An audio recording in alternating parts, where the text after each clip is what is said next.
Hello, ladies and gentlemen, and welcome back to Mass Effect. In the last episode, we investigated a facility that had been trying to domesticate Thorian creepers. Didn't go too well for them, as these things never really do. This episode, we're going to be continuing questing around the brilliantly named Maroon Sea, and this time we're going to be in the Matano system. I believe these are all seas in Russia these are named after. The Caspian is definitely one. I think Vostok is either a sea or a lake. Matano, not so sure. Could be Russian, maybe. Anyway, there's a few things here. Firstly, there is this, a metallic asteroid, and this one's slightly strange, because when we scan it, heavy metal surveyed. While scanning this asteroid field in the Herschel system, you discovered a large deposit of platinum. Yes, that's platinum, that's well and true, but this is not the Herschel system. I just said this is the Matano system. The Herschel system is in the game somewhere. I think it's in like the Phoenix system, I don't know. It's not here. The point is, that kind of text is weirdly glitched, so that's mildly interesting. There's actually, weirdly enough, another asteroid here, which I believe is somewhere over this side on the outer belt. It's around, there we go, saw it. I think it's the only system that has two asteroids in the game. That's mildly cool. And yes, while scanning the asteroid field in the Matano system, you discover a badly damaged ship. The recon team found no survivors on board, but they did find a Prothean data disk. Awesome. And it's quite cool, the description of this asteroid here, that it has an unusually sculpted and artistic appearance with many long sweeping curves. Bear that in mind for what we're going to do in a sec, because finally there's one more planet down here, which is Supe. That's a good name, Supe. And if we scan that, we detect a large deposit of magnesium. But yeah, what it said about the asteroid sounding sculpted, bear that in mind as we land on the planet Chaska, and I'll read you the description. Chaska is a large but low-density world, fundamentally similar to its inner neighbour Inti. Like Inti, Chaska is tidally locked to Matano. The same side always faces the sun, resulting in a scorching day side and a frozen night side. In the temperate areas around the Terminator, temperatures average around 30 Celsius. Combined with a nitrogen-oxygen atmosphere, this slender band of habitable terrain allows limited colonization by humans. Chaska's ring is unique. It appears to be, for lack of a better term, a massive piece of alien installation art. The rings are made from small pieces of synthetic material and are almost invisible from space. From the ground, they catch and scatter the light of Matano in picturesque ways. It is not known who created the ring or when. See, I theorised that kind of thing that's saying about the rings and the oddly sculpted asteroid might be related. I still don't really get what they mean about the rings, though. The light isn't really... I mean, it's pretty, but it's not particularly scattered in what they were talking about the ring. I don't really get it. But anyway, we've brought... Yeah, Ashley and Rex were the ones we brought, so we're just going to do some quick leveling. Actually, I've got myself a level up. Okay, I'll go for one on pistols and one on sniper rifles. As for Ashley, you can have one in assault training to unlock fitness, 2 in fitness... And, you know what, 3 in fitness, why not? As for Rex, you can have 2, we've got 4 points, we'll give all 4 in assault rifles, give him master overkill, can't hurt. Right, so our first, what we're doing on Chaska, because I don't think I actually pointed this out at any point, is basically one of the missions we got in the Exogeny building, which was that Cerberus are up to some shit here. Yeah, more Cerberus being dicks around the stars, for a change. And so that's what we're going to be doing here. So first thing we're going to do is head all the way to that kind of top northmost point. And as you can see on the radar, well actually there's 2 mineral deposits right next to each other here, but we'll be going to this one, the northernmost of the 2 here. And yes, this brings me on to Chaska. This world looks, it can't just be me, incredibly similar to the one we were on last episode, Nodacrux. They're in like the same... can I get out? Nope. They're in like the same area, and they look almost exactly the same to me. This one's slightly less spiky, but in terms of just looking oddly familiar, I don't know if that's just me or if anyone else noticed that. Anyway, there's some plutonium for the collection, which is kind of cool. And as you saw from being in the radar there, that point to the south, just next to us, is another mineral deposit. So let's head over there. Okay, I take it back slightly. This world is probably a little bit prettier than Nodacrux. Really? We're going to do that. Oh, that's the ring thing! I'd never seen that before. It must be part of that. Is that it? I don't know. I never noticed that before, and that might make sense about the kind of ring installation art thing they're talking about. Anyway, there's a chunk of palladium here. We've already got some palladium, but hey, can never hurt to have more. We're actually nearly completed some of the collections now. We definitely got all the gases, and I think we might have nearly all the light metals. Check next time we get a light metal. I know we still got a fair few heavy metals to go. Anyway, we're now going to go down to the southwest to one of the 3 kind of clustered points. Well, there's 5 clustered points down there, but yes, southwest. See you down there.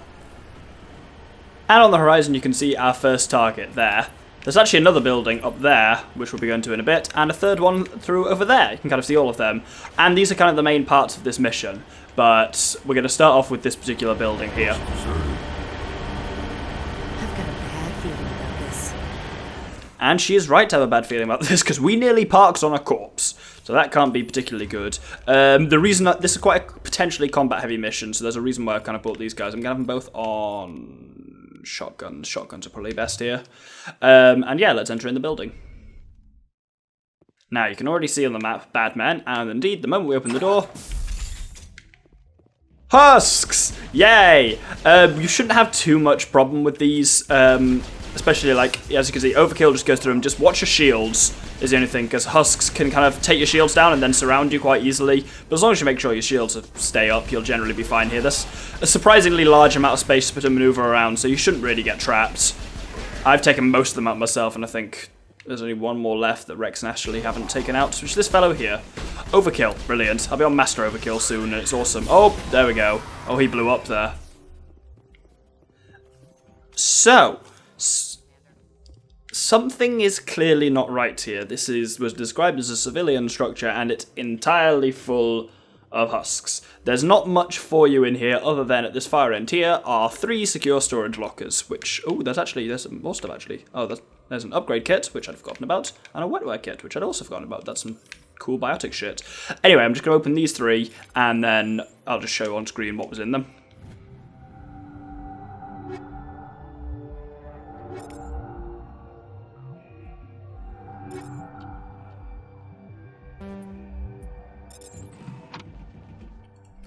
And that wraps it up for this kind of first building, but as I said, there's kind of 3 on the map, so we're going to kind of go through them in sequential order. So we're going to head outside and over to the second one.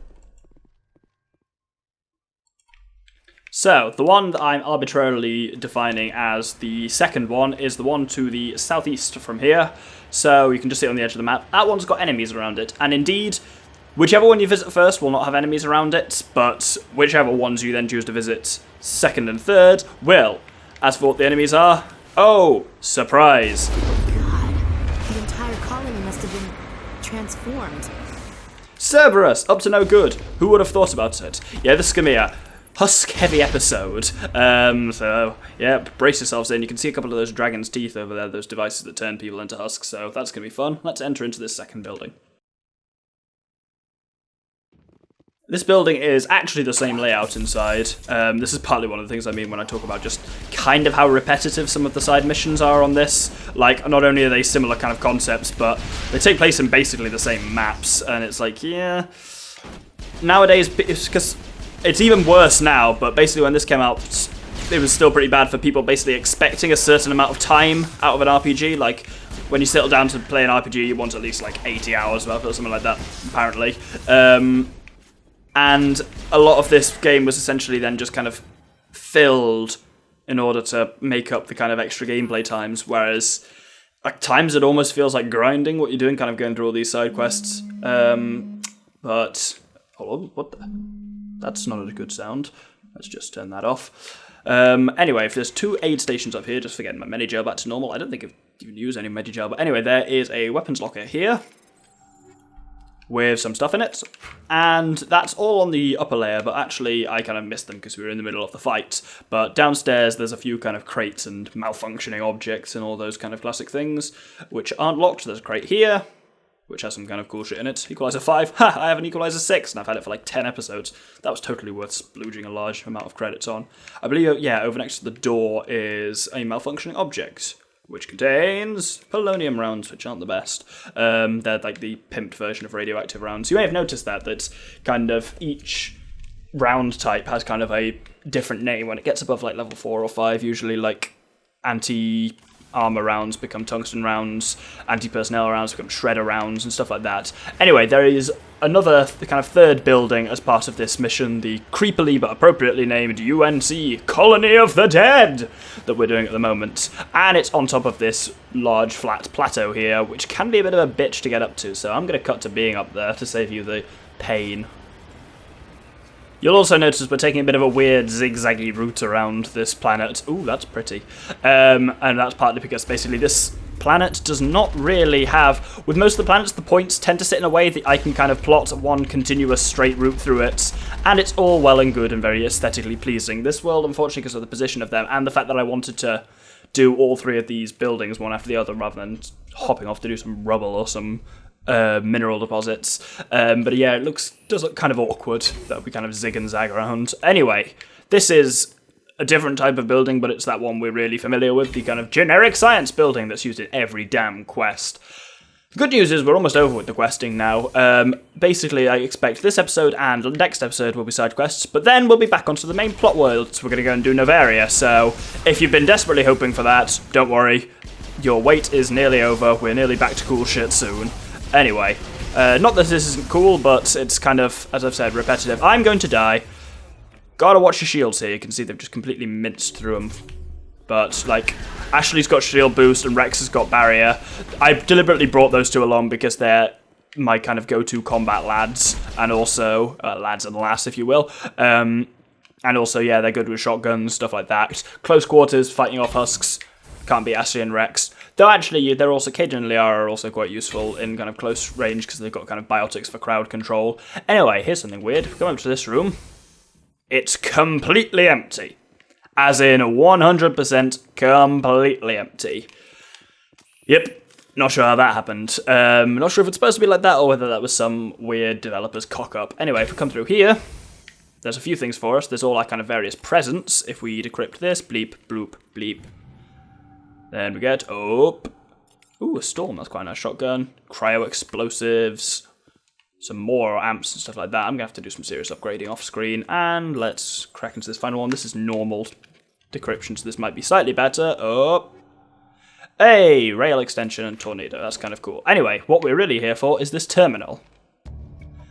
A colonial pioneer team rarely consists of more than a few dozen specialists. It's clear that none of them have survived. The Cerberus group has a lot to answer for here.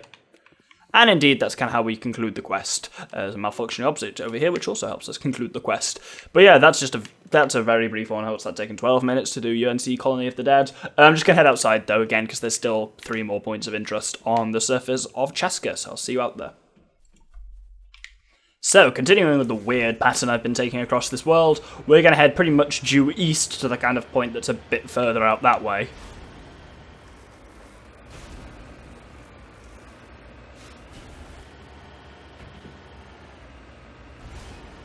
Dude, that was one of the sweetest flips I've ever seen. Glad you were watching that.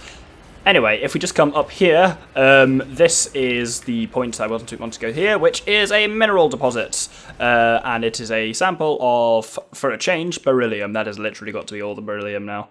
Really. Again, check the visualizer when it comes up in like 3 seconds, but that's got to be like... We must only be missing 1 bit of beryllium, if at all. Dude, we got 10,000 credits for that as well. It's always worth kind of doing these rare mineral things, because they're a really easy way to rack up a surprisingly large amount of credits and experience. Because that's like, each world has like 3 points on it, so 2 or 3, so that's like 30,000 credits, and it scales based on your level, so it's always worth doing. Anyway, I am heading now over to the kind of southwest, south left, I nearly said then, idiot, over to the point over there, which is some rubble. And you know how rubble goes by now, it's always literally exactly the same thing, but I show these more for completion's sake than because they're at all remotely interesting. And we get some upgrades for that. Ooh, incendiary explosive on the grade number 6. I think I only have incendiary explosive 4 on my grenade, which is still great fun. Anyway, as you can see, there's one final point left, which is all the way over to the east.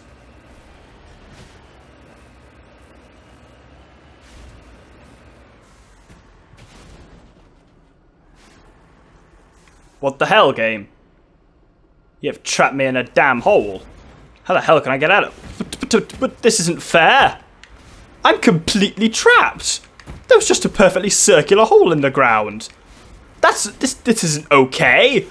What the shit? Am I gonna have to go back to the Normandy? This is bollocks if that's true. Ugh. Well, after twitching around for about 5 minutes in here, it appears I am completely trapped. What a horrible stunt to pull, game. So, yeah, I'm going to go back to the Normandy and stuff to respawn, but I will meet you at that final point on the map. I still just about maintain that this world is easier to navigate than Nodacrux, but Nodacrux at least, though, didn't trap me in a hole and force me to evacuate myself. Ugh, that's the second time I've had to do that recently, though. At least on Solcrum, it was entirely my fault. Anyway, what's this? It's a Prothean pyramid. Whee! But, interestingly enough, there's this, like, I guess science station kind of thing that comes with it. So there's some various bits of exciting equipment in here. Ooh, fusion. Ooh, an Omni tool. I haven't had one of those in ages. That'd be a pretty decent Omni tool for me, I'll bet. If we decrypt this, we get... well, weapons I already have. Exciting stuff, or have better than. But the real interesting point is over here. No, I pressed A on the wrong damn crate. The other crate is actually the one of interest, because if you were to go to the top of the Prothean pyramid, you would find nothing there. You can't search it or anything like that, but what you can search is this crate and recover an artifact from the crate, because clearly whatever was stored in the pyramid was then relocated, dug out by the survey team, and there are several small Prothean artifacts in the crate, including an intact Prothean data disk. It appears to be in excellent condition. So that's fairly cool. It's kind of was taken out of the pyramid and stuff. And if you look at the bottom, something cool's happened.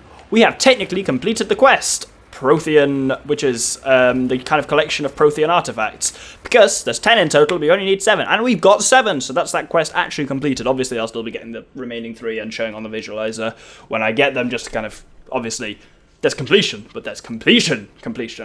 Big difference. Anyway, that actually wraps up here on Chaska, so I will see you back at the Normandy. So, normally this is the point where I'd put a conversation with a squad mate in, but we've got just enough time. 5 minutes is actually enough to do another mission, weirdly enough. In the final system of the Maroon Sea, the Caspian system, there is one little mission we can do, which is a tiny short one. So it's not like an actual full Uncharted. Well, you'll see in a bit shortly.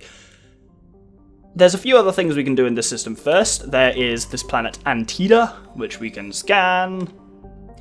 Scans of Antida revealed a group of defunct turrets orbiting the planet. The recon team carefully retrieved one of the turrets and brought it on board. Tally dismantled the weapon and found it was marked with a Carthan outpost insignia. It's got 2 A's, so I feel like I should pronounce them. But yeah, Turin insignia. We're getting a lot of them now. This planet, no, it's not Almar Crux. It's got to be then this one. Farnuri. That's a good name, Farnuri. And this one, when scanned, gives us a large deposit of gold. And then the final one we can scan is Clotanka, which is also a really good name. And if we scan that, we get a small deposit of iridium. So we kind of got 2 heavy metals in rapid succession there. Potentially too rapid for my visualizer, so that's going to be an interesting one. And this is the real kind of main point of interest, the MSV Cornucopia. MSV is something service vessel, I don't know. Freighter, basically. The Cornucopia is a Kowloon-class modular conveyor of human design. While obviously adrift, the Cornucopia is not broadcasting any distress call. Interesting. Let's board it. And I'll be taking Rex and Liara.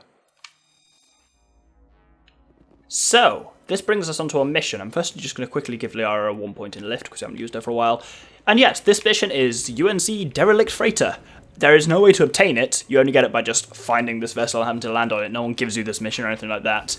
We've not been on a kind of vessel before, but this is another one of the kind of generic plans, of which there's an unfortunate number. But, when we come through here, we find this big room full of boxes, which is a bitch navigator and husks!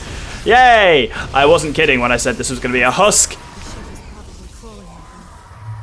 When I said it was going to be a husk-heavy episode. These husks are a lot harder to fight than the ones on Chaska, because here there's a lot more of them, and you're in a seriously closed-in environment, so if you're not careful, they can just destroy you. So you do really need to watch your kind of health and shields here, and as you can see, you've actually taken quite a lot of damage. I brought... oh dear.